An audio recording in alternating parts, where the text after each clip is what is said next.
Welcome everyone. How are you? Good, good. Enjoying the snow outside? Finally, we should be happy about it, right? I mean, climate change, okay, maybe things are not as bad as we thought, Super excited about this panel. Really, obviously a topic that's close to my heart. But we've got some fabulous panelists here with Jill from HCLTech. We've got Svenja from Indeed. We've got Nancy from Moonhub and Hae In from Hyundai. And what we'll be talking about is the workplace transformation that's taking place right now and really catalyzed by many things, perhaps the pandemic, but also Gen Z. We all think about Gen Z a lot. It's important from a customer point of view, but also from an employee point of view, but really acts as a catalyst for us to think about how do we create the organization of the future in conjunction with new technologies, new ways of thinking, and most importantly, perhaps, the need for disrupting our ways of doing the things that we do. Part of the interesting part about this is that, we hear all kinds of things about what's happening in the workplace. We hear about all these battles going on between, so-called employees and so-called supervisors about, do we return to the office? Do we not? We hear about, there's this group of people called Gen Z, and they're so different from everybody else.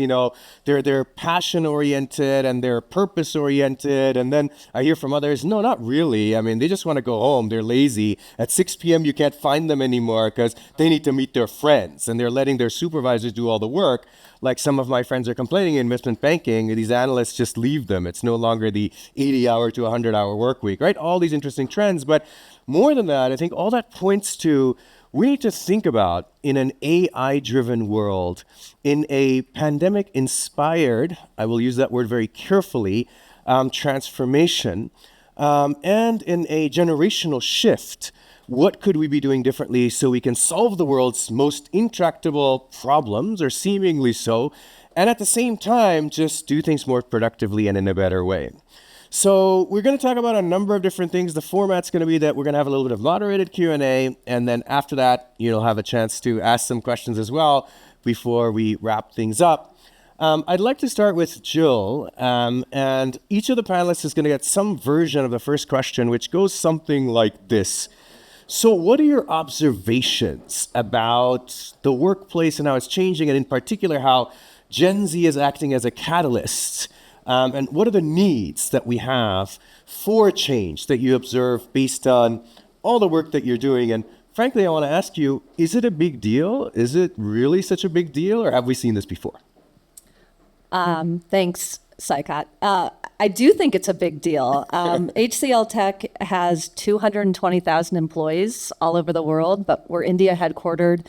About 75% of our employees are in India, and 53,000 of them are Gen Z, and it's growing.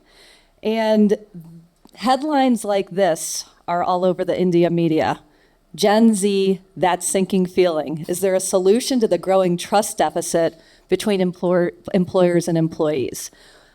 We are, as I told you in our prep session, we are very, very focused as an organization on better understanding this population and figuring out ways to better communicate with them and engage with them. Mm-hmm. They are primarily digital natives. Maybe on the older side, they may not have grown up for the first few years of their lives with iPads or devices, but what they want is always on consumer-like short-form communications.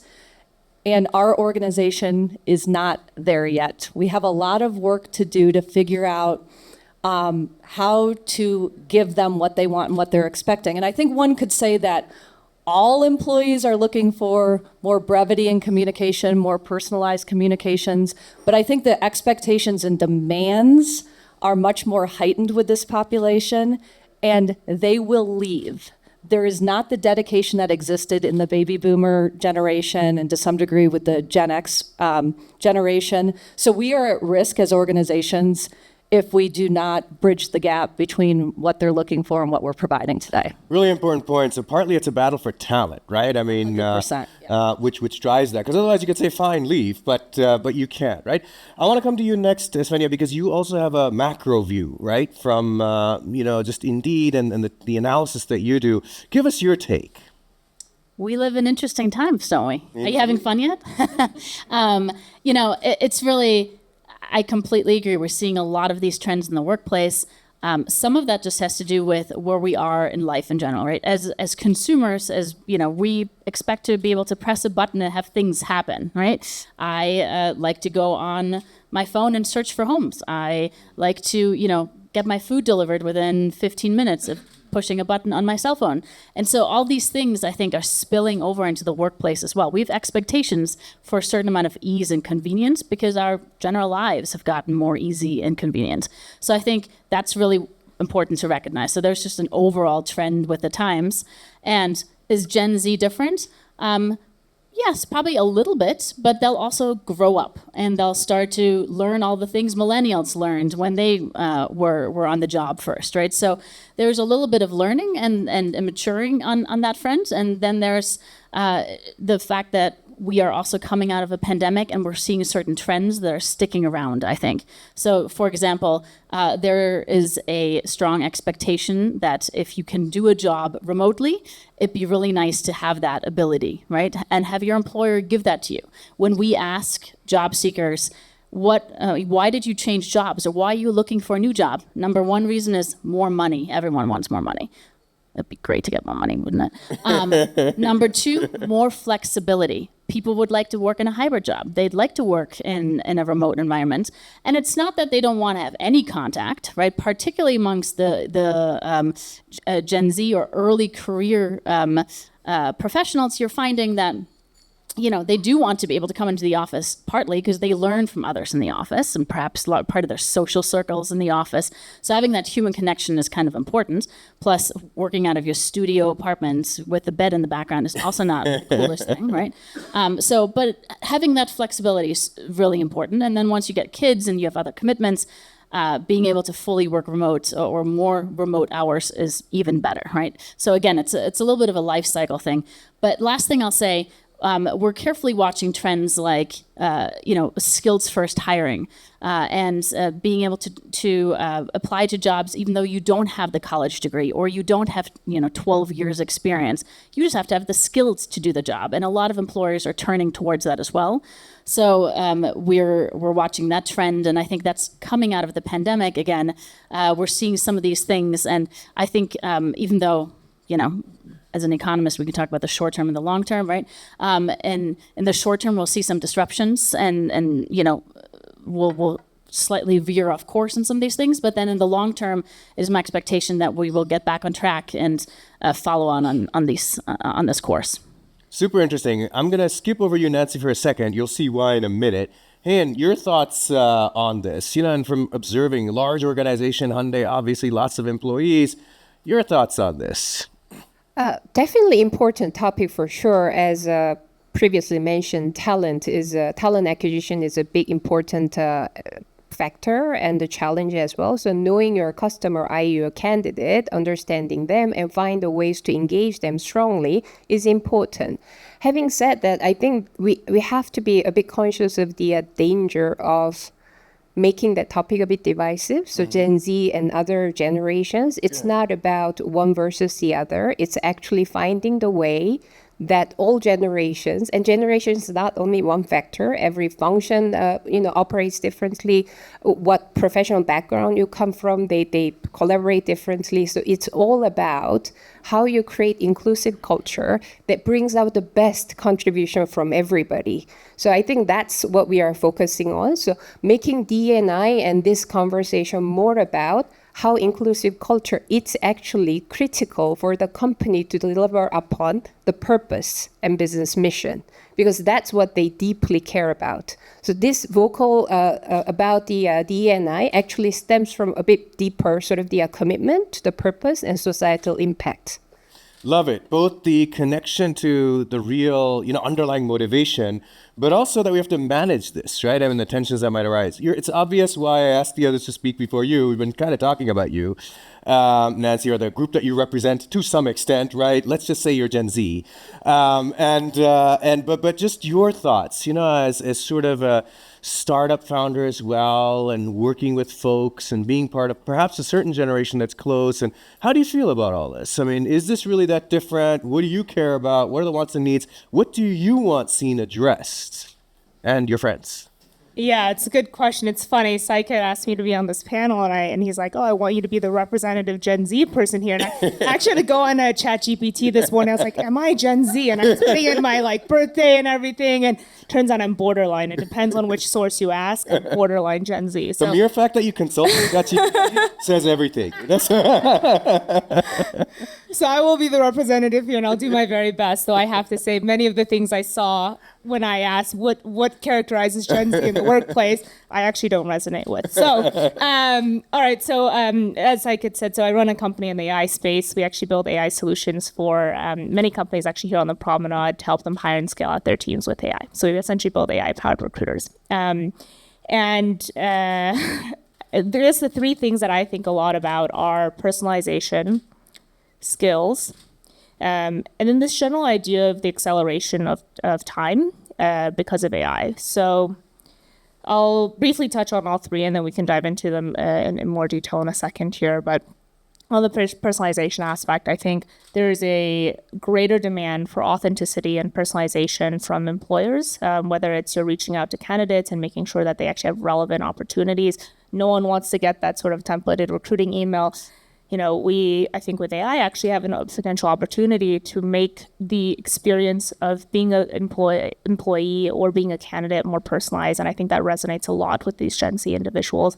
The second is skills. So, I think Gen Z grew up in a very interesting time. There's inflation, there's the pandemic, and there's so many other factors out there in the world. But I think we can be very optimistic in the sense that most Gen Z actually grew up with technology and AI. And as Saikat, very nicely joked, I came here and I used many AI sources in order to prepare and figure out if I was a Gen Z in the first place. And I think that actually enables them to, as we go into this new generation of basically jobs that are going to be powered by AI, for them to be in a really interesting position to actually take advantage of those skills. And then the third is this general idea of the acceleration of a time or the need for urgency and immediacy and everything that occurs in life. And in that aspect, I would say, I think what drew me into this space, so I used to be at Stanford, I taught there, and I was a computer science PhD in the AI lab before I worked on some of the early research in AI. And what drew me to this whole HR recruiting world, where I'm learning a lot from other folks who are, much deeper in the space than I am, is this idea that, the labor market is the largest market out there in the world, right? Wages make about 60% of the entire GDP of the world. And yet, if you go to the stock market and you say, I want to buy a Tesla, a share of Tesla today, I can transact that in 3 seconds, right? 3 milliseconds even. But if you want to hire someone today, it takes you, 3 months, or gosh, even longer. And I think that isn't going to work for the next generation. I think we need just a lot more speed and general urgency in the whole process of how we think about both hiring individuals as well as keeping them retained and upskilled in companies. All great points, and touching beautifully on the themes. I think it's what I love about the panel is there are both some similarities, but also some slight differences in views. I think I hear through the undertones here that some of you are more in the camp of, well, these are stage of life type things and would have happened anyway with technology in the pandemic, and others are like, no, fundamentally different. And I want to draw this stuff out a little bit. Hae, and I want to come to you because you articulated that so nicely about the need for being inclusive, right? But that implies, are there tensions between different generations in the company and their desired workplace or work practices? Do you observe that? Or are we all kind of moving towards a different world? What are your observations? And if so, how do you bridge that? I mean, there are tension naturally, but it's driven by not just the age. It's a composition of different job family over-indexing certain age group and the other. So there are more than one factor that's in play here. So for example, our R&D, we have about 20% Gen Z, and if you include the millennials, that will be higher number. Yeah. But if you go to manufacturing and sales, 50 plus is over-indexing, like Yeah. very minimal percentage of Gen Z. So they have different needs Yeah. in terms of when we do CBA negotiation, but also, the developing bonus programs and training programs, like the way you engage with them. I mean, there are different needs. So naturally, that causes tension. I wouldn't say it's just the age that's... It's not just the age.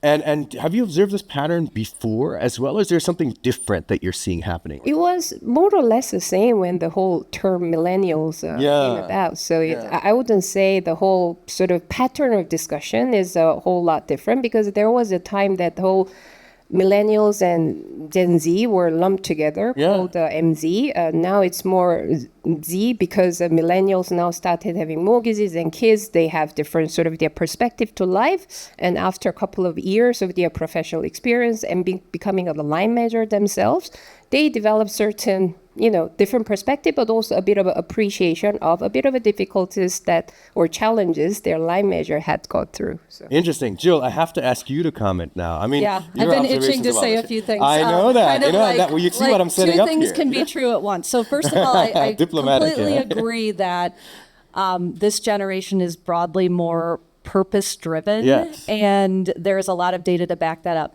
I also think that as a Gen Xer, I do see a sort of special snowflake thing going on with this population. Here are some facts.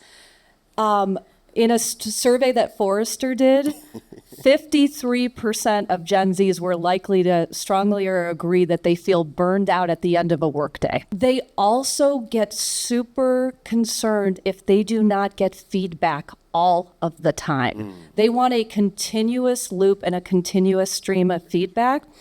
And if their manager isn't connecting with them regularly, that can easily cause them to be disengaged. So I think I strongly believe that there are some differences for sure. Now, the question is, are those going to continue? Are they going to continue to have that mindset as they get more senior in their careers? No one knows yet. But overall, I think a lot of our senior managers who are still in the baby boomer to Gen X population are finding it exhausting to deal with some of these demands. Yeah. And there is a bit of a disconnect. I don't have all the answers on how we're going to bridge the divide. Yeah. On the flip side, though, they are bringing so much creativity and big thinking into the workforce, and we need to harness that. And in a panel I was on a couple days ago, someone mentioned that they have I guess it's like a reverse mentoring program, but it is a definitive Gen Z plus older Gen X pairings, and it's working wonders at the organization to better understand the generation. Interesting practice, right? To do that. Okay, Svenja, of course, now you have to come in because, we've set this up beautifully. Yeah. I love it. Thank you. Some of these trends, I think, are also just broader labor market trends, right? Yeah. And coming during the pandemic as, 30-40% jobs went remote, our hours all of a sudden changed, and we all worked longer hours. So, this conversation of being burned out started happening a lot more because we were burned out. The lines between life and work blurred a whole bunch because all of a sudden you could, make dinner and then quickly hop into the office or have your laptop at the kitchen island to be like, yes, let me answer 5 emails and then put the noodles in the water, So I think these things also have tainted or just impacted our overall understanding. And in addition to that, man, the top of the midst of the pandemic was an incredibly tight labor market, right? And it was so hard to find talent out there. And so the balance between, negotiation power for employees versus employers was very much focused on employees, right? They were able to ask for a lot of things and make a lot of demands because, when we look at the quits rate, which is the rate at which people quit their job, it was at an all-time high during the pandemic because you had a lot of options out there, right? Your ability to switch to another job and probably get more money was pretty good.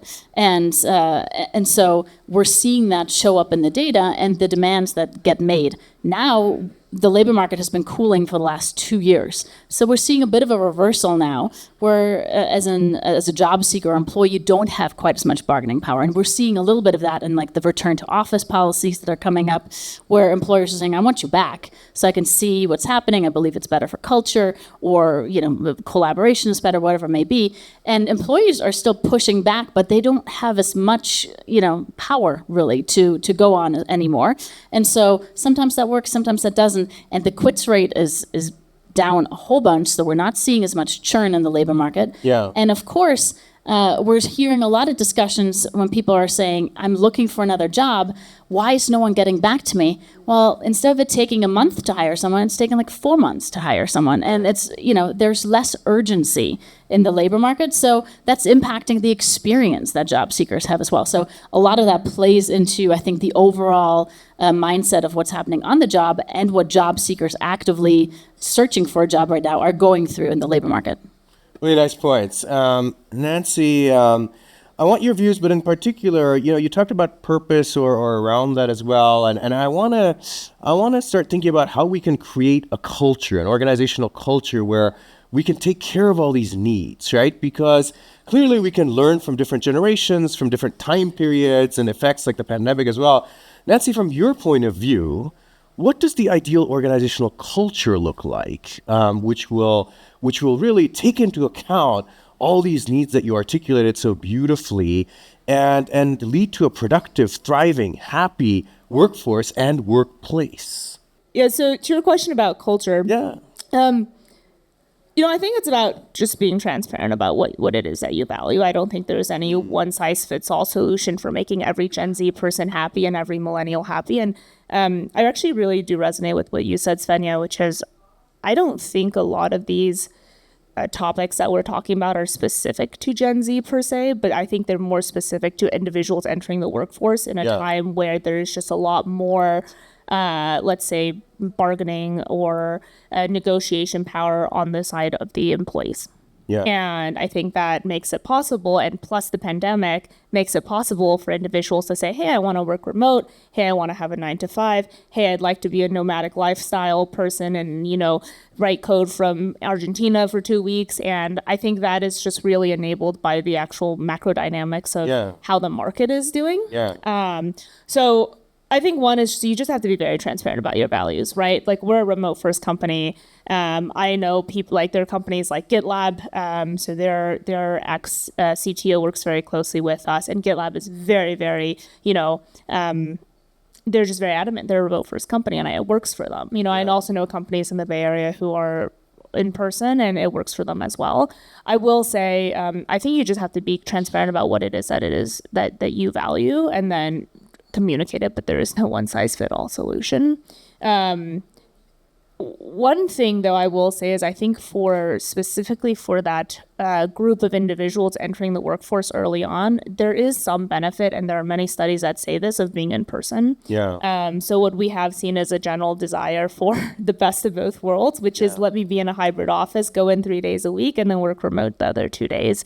I think there will be from the employee perspective, more and more demand for that. Now, whether or not employers can actually afford it and whether or not they want to is ultimately their choice. Really good points. We're going to come back to that balance between work from home in a minute. But from your point of view, Hae In, you lead a large organization. You pointed out some of these differences, and we don't have to make them artificially about generations, but just in general.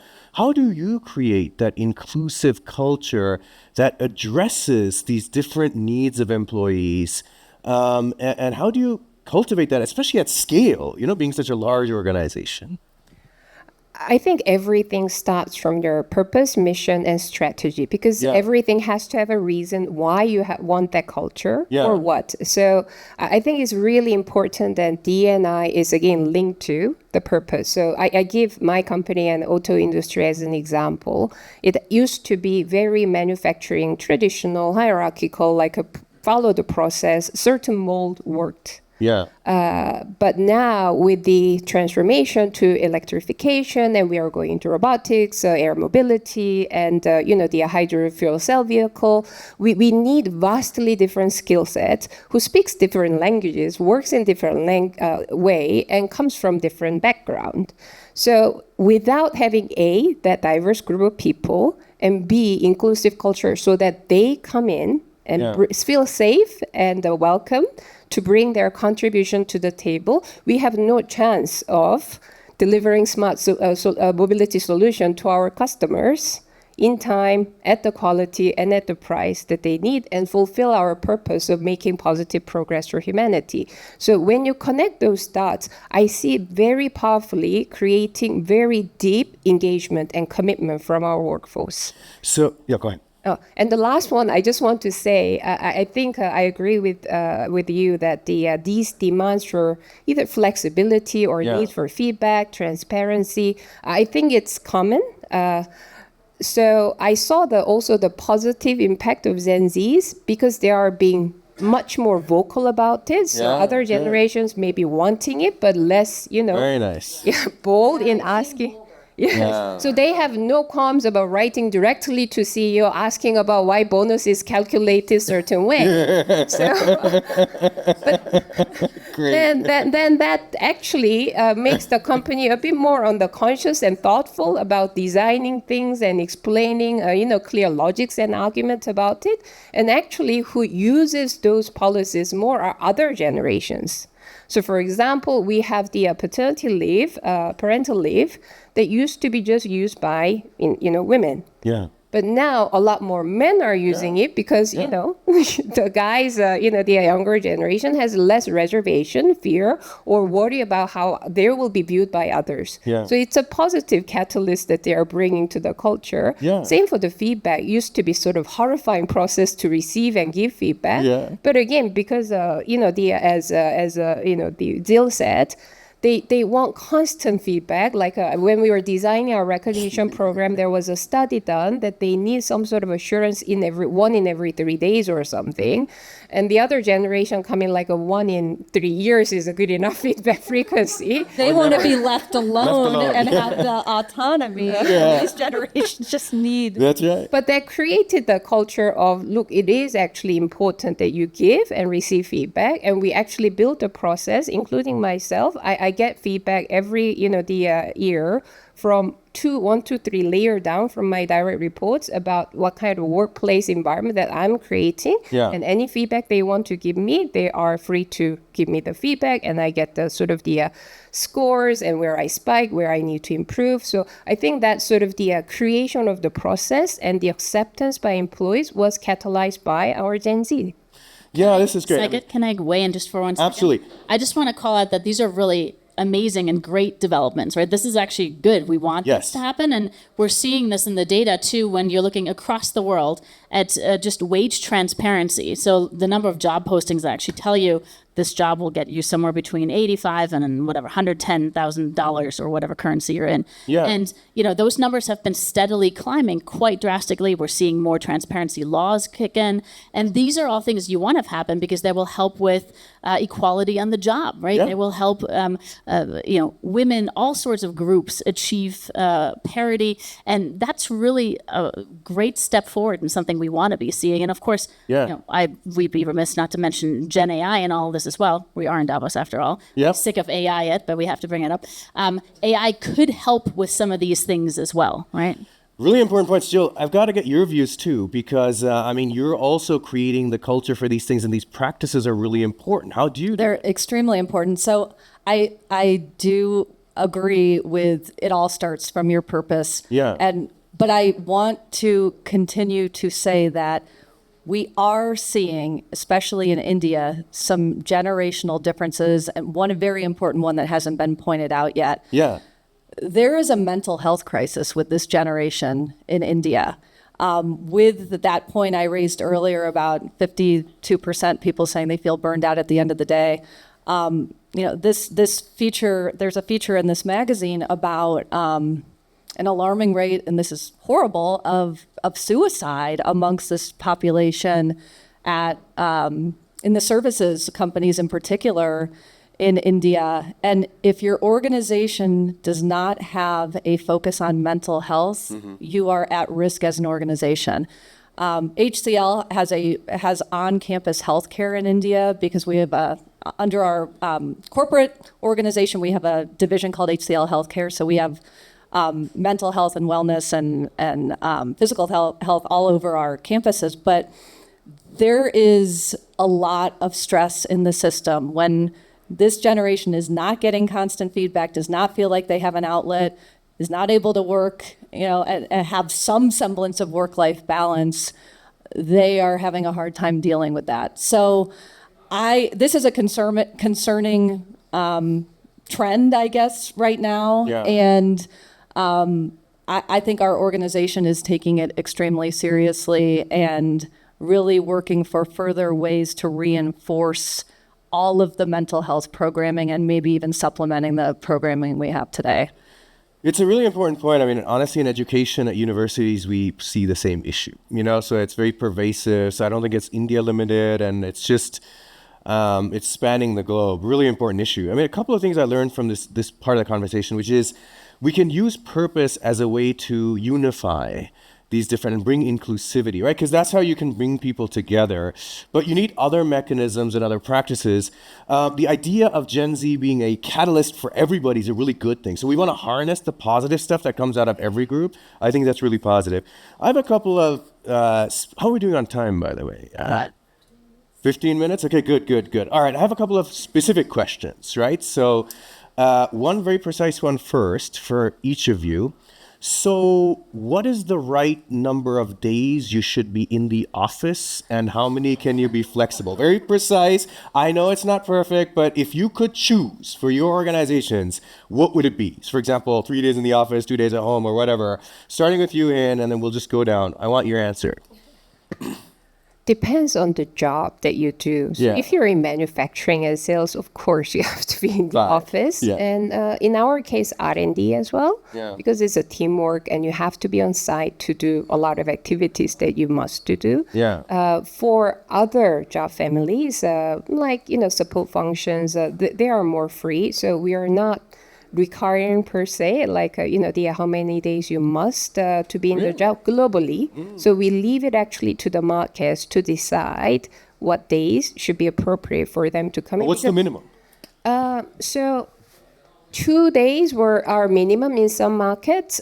In some markets, it's actually up to 30% of your time. So it can be 100% certain week and 100% the other week. So I think it's not just about each week. It's more of is it go by month or quarter? So I think there is a bit more detailed definition that go with it. The reason that we don't centralize the policy is going back to our point about it's all about context. So for example, millennials or Gen Zs, so if you talk about Gen Zs in Northern Europe versus Southeast Asia, they are not same. Yeah. So even our employer branding in two markets, we kind of touch upon different things because it's a different customer segment, so to speak. So again, it's all about the context. What's more market norm in that market, you have to consider that too. Yeah, so both the market, but also the needs of the employee, some balance between these things. What's the norm, right?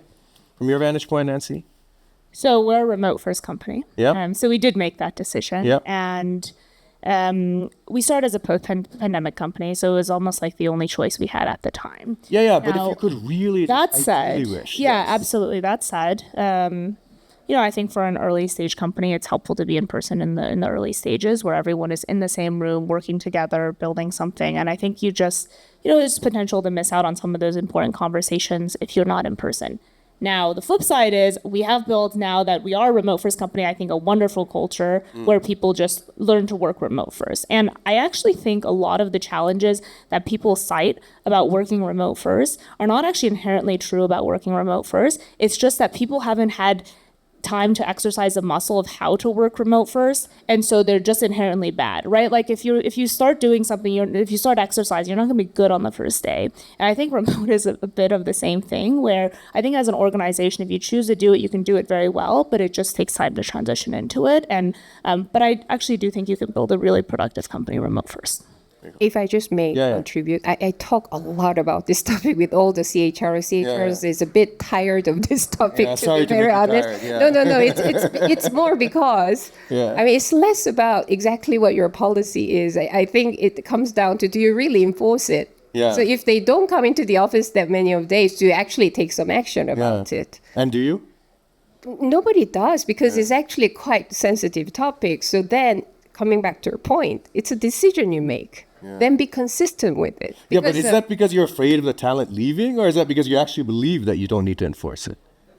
because it can be a bit tricky conversation, as I said. If you say 30% every single week, or is it quarter? It's a very difficult question to answer. And also the other one being, I think a lot of the times this becoming an issue because I abide by the rule that's set out, and I see that person who's not following the rule, nothing's happening to her or him, then, that's what I'm mostly unhappy about, because Gen Z is all about fairness also. So like when they see certain functions use it more than their function, then it kind of becomes like, I don't feel free enough to use it, so it's less about the policy, it's more atmosphere. So there is a lot more nuances around. Yeah, very much so. And that's where the culture plays a role as well. Sonia, from your observations, ideal sort of balance, work from home versus in the office? I'm going to say it depends. Yeah? Give me a minimum at least. Research, Nick Bloom has done a bunch of research on this, Stanford, right? And I think the consensus is 3 days in the office, 2 days at home, so a hybrid approach. That's where the numbers currently lie. Now, I'm a fully remote employee. I love my 20-second commute downstairs into the office. And as a working mom, I really appreciate being able to walk my girls to school and being able to pick them up, and then I'll work a little bit later. That's okay. I love that flexibility. Yeah. So I think it really depends on the job, the company, the culture, and the person making that choice, right? So you really have to be, mindful to that. At the end of the day, I don't think we figured it out yet. Yeah. I think most companies, to your point, right? Like you put out a policy, do you enforce it? Do you not enforce it? And we talk about coffee badging and all these other things that are happening where someone says, okay, I have to come into the office. I'll come in, I'll badge in, I'll grab a cup of coffee, have a short conversation, have a meeting or two, and then I'll go back home again, right? So I was in the office. And so these kind of trends are emerging, but I think a lot of companies haven't fully figured it out yet. So, right. Maybe ask us again in 5 years? No, but you're highlighting exactly why I'm asking the question. Yeah, go ahead, Jill. What about you? I'll give you two answers. So in India, we did start asking our more senior level employees to come back a total number of days a month. I think it's 10 to 12, and we do measure it and track it. Yeah. Interestingly, there is no tracking on the younger generation, which I thought was, if I could have made that rule, I would have had the younger generation come in as well. But for my marketing organization, which has a high concentration in the Delhi area in India, I have told them that I want them to come in with some level of frequency, deliberately broad, but we are doing a huge renovation of our workspace, which has not been renovated since pre-COVID. And I didn't feel like I could mandate them to come back because I didn't like the workplace environment. So once we get our floor renovated there, I'm going to be asking all people to come in at least 2 days a week. So that, I think it's so important. In our other locations where we have a high concentration of marketers, we've been gently saying, try to come in a couple days a week. Yeah. Well, the reason I asked this obviously is because artificially in the press, it's about, executives and leaders versus rank and file and all this nonsense, right? Whereas it's much more complicated and it's a trade-off and it depends on what we do, right? So it's there, right? Yeah. One thing I would like to add is that, this is now, I think in 10, maybe even 5, 10, 15 years, depending on where you live, right? If you're in Japan, you're experiencing this already. Yeah. Most industrialized countries are aging and the populations are getting older, right? Yeah. And that means the younger workforce is much smaller than the older workforce. Yeah. And that's going to lead to talent shortages. And like I said, this is very acute in Japan already and kicking in certainly in other countries. And that means remote work could also be a really valuable tool when you're trying to hire someone instead of having them, okay, you have to be within, 30 miles of my headquarters. I'll hire you from anywhere. And that, really increases your access. Look, the labor market. But to Hae In's point, I think it's impossible to build culture if you don't come into the office. Yeah. I think I'm mostly remote as well. I travel a lot. But for younger people coming in, if they're fully remote and they never have to come in at an organization like ours, I think it's impossible to get. It's the water cooler conversations, understanding the DNA of the organization and the culture and what makes it tick and the war stories and things like that. So I am a huge proponent of having flexibility and you totally embrace hybrid, but I do not want my people to be working full-time remote. I think it's not going to set them up for success. Yeah, I mean, this is exactly the balance. So it's a fascinating topic. We could go on about it, but it's really, look, innovation, radical innovation, relationship building, culture building, really hard from afar, but it's also about training our muscle. One more very specific questions, 15 seconds or less for each of you, and then we're going to open it up, I promise, to all of you, which is all of these workplace changes. What impact has it had? What's the biggest change you've had to make as a leader? What's the biggest adaptation you've had to make or need to make in order to really be able to manage this new evolving workplace properly? Jill, we'll kind of stay with you and then go down the line. I mean, it's going back to this focus on feedback and positive reinforcement. And we have implemented, and we're just starting to roll it out with even more frequency, an ongoing rewards and recognition program every quarter on our global employee town hall calls. We are finding an hour to recognize high performers across the organization. And we're trying to focus on the Gen Zers, not always, but it's a little burdensome to some degree to have to think about all of these programs that help retain and engage talent.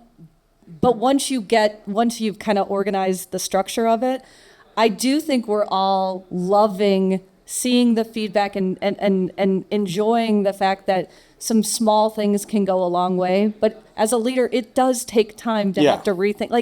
I can see in your body language and how you're talking about it. It was painful. It's a lot to handle when you feel like as a leader, just in the normal course of conversation, people should understand that they're doing a good job. So it's just like taking it to the extra level and being much more celebratory and vocal about it. It's different from how you grew up, but that's what you have to do now. I have a fully remote team. I have economists and data scientists across the world. And that's certainly a change from my last job. Given that we're fully remote, we have to do offsites, get people together. I think that helps in building culture and connecting and, learning fun things about each other that you normally would pick up in everyday conversations at the office. And my number one thing that I've learned is just to over communicate, right? And it's not, you can't swivel around in your chair and be like, hey, what you think, right? Like you have to go on Slack or set up a quick meeting or whatever it may be. And you have to just be fairly precise in what you're thinking, which, I tell myself is good anyway, right? To always communicate very clearly, but I feel like you really have to lean into it because you're not physically there with people, and you just have to be able to connect, and you have to realize what other people's needs are, right? Sometimes people are like, oh my gosh, I cannot turn on the camera again. I just want to be off camera. Can we just do a walking phone call? And I think you have to have that flexibility to accommodate what other people's needs are. The number one thing I think is transparency, communication. I think feedback certainly flows into that as well, and just really trying to connect via those tools. Yeah, makes sense. From your vantage point, Nancy?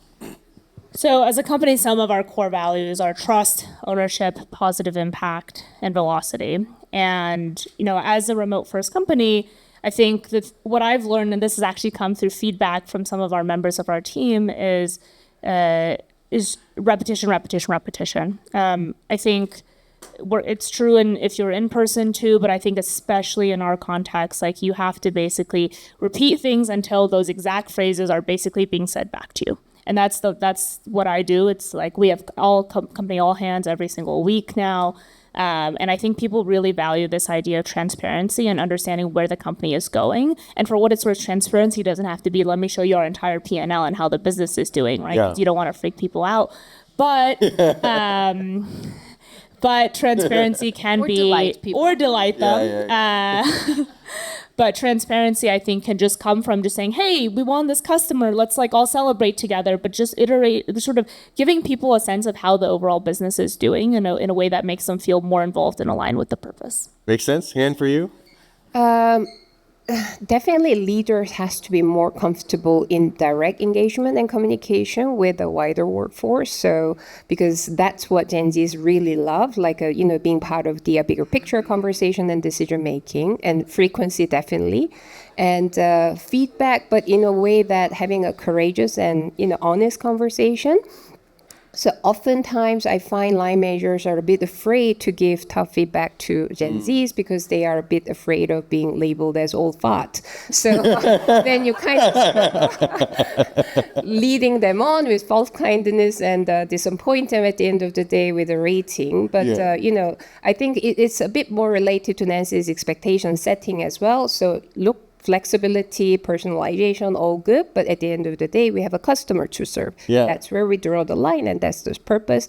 And your sort of the well-being important, but think of the collective well-being of the team. So you focusing on your well-being impacts others' well-being, then that's again there. So from me focus to we focus as well. I think that's the line manager sort of their role, drawing the line, clear expectation setting, that nobody gets disappointed or misled. Nice. And I can see how you were also practicing all that and thinking about that. The last one is involve them in the the process, so they can raise a lot of issues about the culture, policy, and process, but make them part of solutions. So come and help us to design what's right. Yeah. Love it. It's great. I mean, there's so much of a personal journey in each of these things, right? And like you guys said, it's an ongoing experiment. We haven't actually yet converged on any equilibrium. It's taking place. Wonderful. I mean, scintillating discussion. Let's open it up to some of you with some questions. I'm sure you have some for our panelists. Gentlemen here, and then we'll come to the back. Yeah. Yes. My name's... Do we have a mic or do we need a mic? Sorry, 1 second, Chris. Okay. Rip is one of my great Gen Z employees, by the way. So is this planted? My name is Chris, and I'm from Climeworks, a carbon removal company. Thank you so much for the very refreshing conversation. As a borderline Gen Z, I learned a lot about myself and about my generation. We are vocal, we are bold, and we really demand the personalization.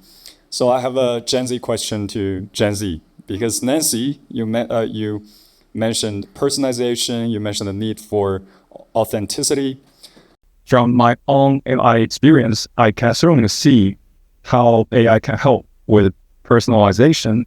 However, I don't see authenticity yet. You can always tell if articles, the essays, or the emails are from AI, not from a real person. So how do you address this issue with your, also cutting edge technology? How do you incorporate this authenticity or technology in the future? Thank you. I actually think authenticity goes for people out. And I will be the first to say I think AI is extremely powerful, but it's going to replace many aspects of what we do as, including the trail leaders today. And I don't want to do this cycling. So I think, AI can enable leaders to be more authentic and enable them to do more personalized, let's say, email outreaches or more personalized job recommendations, whatever it is. But I think the authenticity ultimately has to come from the people on your team. And I don't think AI is going to, I don't think any one of us would believe in AI being authentic in that sense. Thank you. Real hole? Is somebody else first today? Okay. Go ahead. That's fine. Sure. Yeah. I don't want to jump the Take it away, Will. No problem. Awesome discussion. Thank you all for your insights. So Will Williams with KPMG, so professional services. Lots of surveys around energy and understanding how to maintain energy, and agree with obviously your data about greater than 50% of the Gen Z workforce in particular is just, they don't have energy at the end of the day. So my question is this: what do you feel is the correlation between loneliness and this hybrid virtual world? And what, if any, impact that has on maintaining energy So we're connected digitally, but how well are we connected personally and authentically, to think I use your word, to maintain energy? And any thoughts? Can I try, please? So it's such a great question. I'm sure KPMG does the same employee engagement survey every 12 to 18 months. And there's a question on the survey that says, I have a best friend at work. It's really hard to have a best friend at work when you are fully remote in a 220,000 person organization. And I think that that's a fact, that's a fact that is on our survey. And I'm not going to reveal what our survey shows us, but one can imagine that in a post-COVID world, when it's more remote, those scores are going to go down. So I think we have to work extra hard to do. You do your offsites. I try to do so many fun and engaging activities with my 500 plus person team so that we can get to know each other as individuals, because lonely people are going to have more of those mental health crises that I mentioned. And it was a lot easier to do this when we were all in the office together every day. So I think it's an excellent point. It might be interesting for you to mention as a fully, or either of you as a fully remote workforce, albeit probably smaller teams, I would imagine, than my team. But it's something it's a watch out for sure. Loneliness. It's the human condition. I think about this a lot, and I think it's a great question. It's actually probably my number one concern when it comes to working remotely. I can tell you a couple of things we do as a company that I think support, helping people overcome this. One is we do offsites. There are also a lot of ways online you can sort of simulate the water cooler conversations you typically have, but you do it in a remote setting, and I think that can be very helpful. And then I think, a lot of people talk about loneliness from the perspective of, if we just had more water cooler conversations in person, we would be less lonely. But I think if you go back to this idea of purpose and drive and vision, I think as a company, if individuals at your team really feel bought into the mission and bought into what it is that they're doing, there can be a very fulfilling sense of just work that comes through working with a team and that camaraderie that comes, that doesn't necessarily come from just talking to people at a water cooler. And so, I would just maybe challenge it as think about it from another dimension. And I think that particular dimension perhaps is not as much of a remote versus non-remote conversation. Any other questions? Please.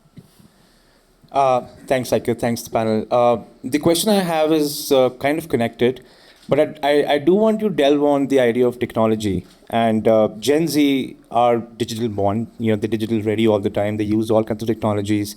I want to understand from all of you, what role do you think is technology playing in bringing them together from a collaboration perspective? Innovation perspective, what are you doing, and how much of those decisions are actually driven by Gen Z themselves?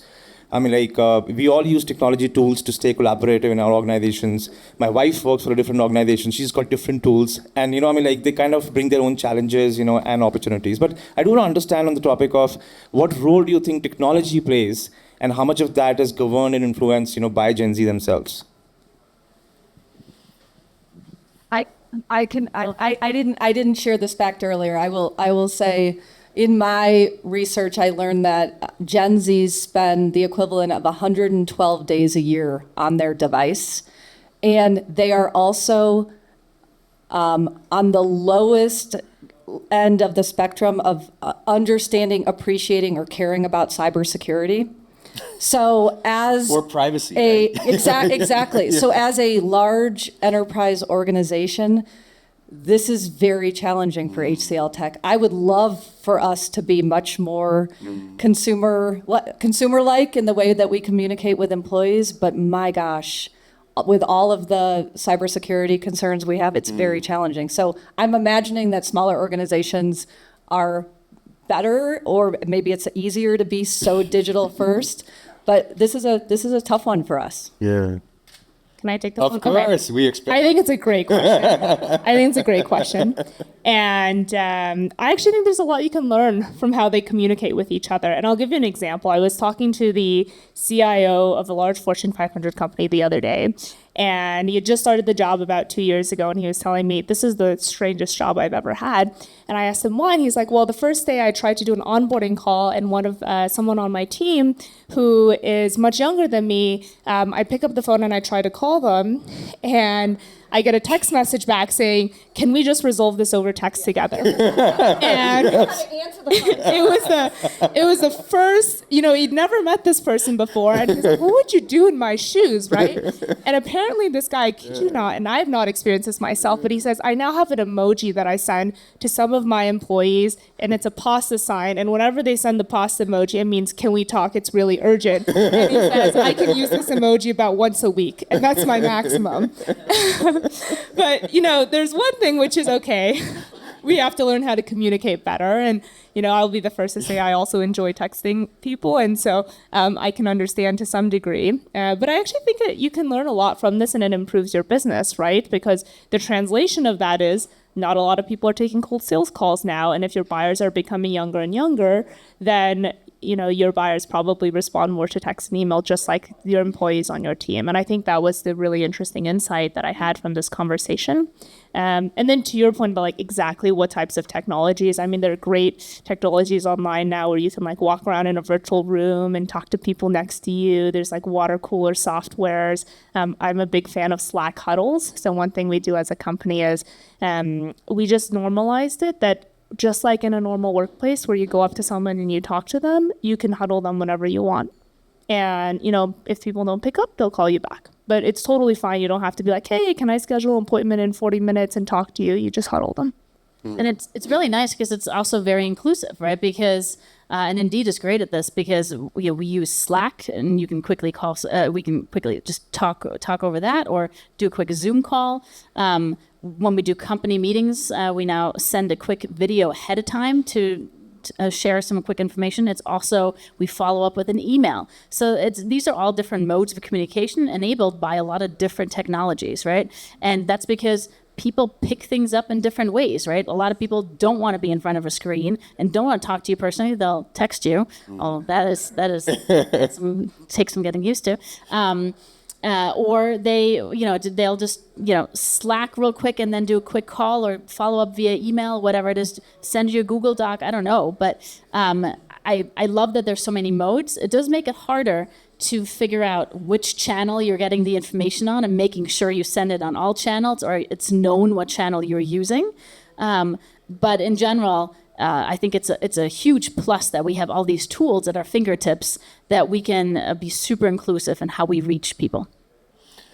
This is fascinating. I mean, we could go on and on with this topic, but obviously there is limited time. For me as an educator, it's super interesting because we see all these people a little before all of you see them as employees, right? And learning methods and teaching tools have evolved, and the number of reminders we have to send for an assignment and things like that, right? It used to be one syllabus that you put out in a document. It's up to them to organize their lives. Now, no, the learning management system has to give you the prompts to do this stuff on time. But anyway, it's all good. I believe they'll solve our problems. So that's the important part. I also can't resist as an academic to summarize the panel, which is really hard when you have so many insights, but I learned a bunch of stuff. I mean, first of all, it's a confluence of factors that has led to the evolution of the workforce and the workplace as we see it. There's some generational effect. Some of it's about the economy and the labor market. Some of it's about the pandemic, and some of it's about how technology has evolved and what it facilitates as well, right? Whatever the case may be, these are all catalysts for positive developments, right? And that's really good. Some of the things we learned are purpose matters a lot, communicating matters a lot, right? Really, really critical. We need to adjust as a result. We have to adjust our workflows. We have to adjust, it's not just as simple as home versus, office. It's really about the workflows. We have to adjust how we evaluate, how we nurture, how we give feedback, those elements. We have to adjust our own cultures in our organizations, right? Including speaking up and what you do with it. We also have to adjust our leadership styles. And you could kind of see how that wasn't so easy at all points in time. But the most important part, none of this is definitive. We're in an ongoing experiment. It'll keep on evolving. And that's perhaps for me the most exciting part. Thank you so much for a scintillating conversation. Thank you.